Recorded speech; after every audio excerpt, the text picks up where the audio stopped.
महाराष्ट्राच्या राजकारणात अनेकदा एखादी भेट, एखादा हस्तांदोलन किंवा काही मिनिटांची चर्चा ही पुढील अनेक महिन्यांच्या राजकीय घडामोडीची दिशा ठरवत असते. त्यामुळेच विधान भवनात आज घडलेली एक घटना सध्या राजकीय वर्तुळात चर्चेचा प्रमुख विषय ठरली. राष्ट्रवादी काँग्रेस शरद पवार पक्षाचे अध्यक्ष शरद पवार यांनी स्वतः उपमुख्यमंत्री एकनाथ शिंदे यांच्या दालनात जाऊन त्यांची भेट घेतली.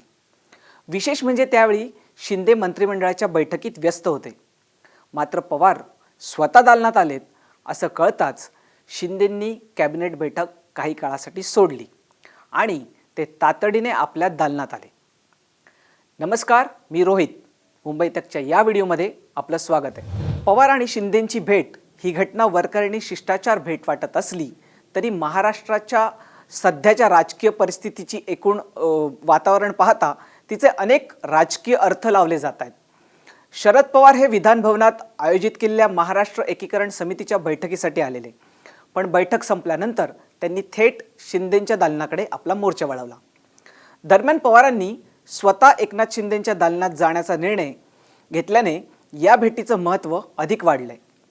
राजकीय मतभेद असले तरी राज्यातील ज्येष्ठ नेते म्हणून पवारांचा सन्मान राखत एकनाथ शिंदेंनी त्यांच्याशी जवळपास 15 मिनिटं चर्चा केली. त्यानंतर ते पुन्हा मंत्रिमंडळाच्या बैठकीत सहभागी झाले. विशेष म्हणजे शिंदे बैठकीला परतल्यानंतरही काही वेळ शरद पवार हे त्यांच्याच दालनात थांबले आणि आपल्या पक्षाच्या आमदारांशी त्यांनी चर्चा केली आणि नंतर ते विधान भवनातून बाहेर पडले. राज्यातील सध्याच्या राजकीय घडामोडी पाहता या भेटीकडे केवळ शिष्टाचार म्हणून पाहणं कठीण आहे. काही दिवसांपूर्वीच एकनाथ शिंदे यांच्या नेतृत्वाखालील शिवसेना युबीटी पक्षाचे 6 खासदार हे शिवसेना शिंदे गटात दाखल झाले. या घडामोडीनंतर राज्याच्या राजकारणात नव्या चर्चांना सुरुवात झाली की पवारांच्या राष्ट्रवादी काँग्रेस पक्षातील काही खासदारांवरही शिंदे गटाची नजर आहे. याच पार्श्वभूमीवर शरद पवारांनी स्वतः शिंदेंच्या दालनात जाऊन त्यांची भेट घेणं ही साधी घटना नाही आहे. शरद पवार हे भारतीय राजकारणातील अत्यंत अनुभवी आणि दूरदृष्टीचे नेते आहेत. अनेक दशकांच्या राजकीय कारकिर्दीत त्यांनी वेळोवेळी अनपेक्षित निर्णय घेत विरोधकांसह स्वतःच्या सहकाऱ्यांनाही आश्चर्याचा धक्का दिलाय. त्यामुळे शिंदेंनी कोणतीही पुढची राजकीय हालचाल करण्यापूर्वीच पवारांनी स्वतः भेट घेऊन अनेक स्तरांवर योग्य तो संदेश दिला असावा अशी चर्चा राजकीय वर्तुळात आहे. हा संदेश फक्त एकनाथ शिंदेंनाच नव्हे, स्वतःच्या पक्षातील खासदार आणि आमदारांनाही असू शकतो. पक्षातील नेतृत्व सक्रिय असून प्रत्येक घडामोडीवर स्वतः लक्ष ठेवणे हा विश्वास कार्यकर्ते आणि लोकप्रतिनिधींमध्येही निर्माण करण्याचा हा प्रयत्न असू शकतो.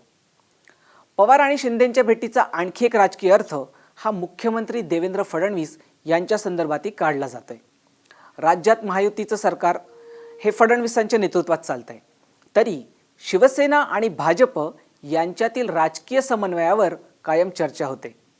अशा परिस्थितीत पवारांनी थेट मुख्यमंत्री नव्हे तर उपमुख्यमंत्री एकनाथ शिंदेंच्या दालनात जाऊन त्यांची भेट घेणं ही गोष्ट अनेकांच्या नजरेत भरणारी आहे.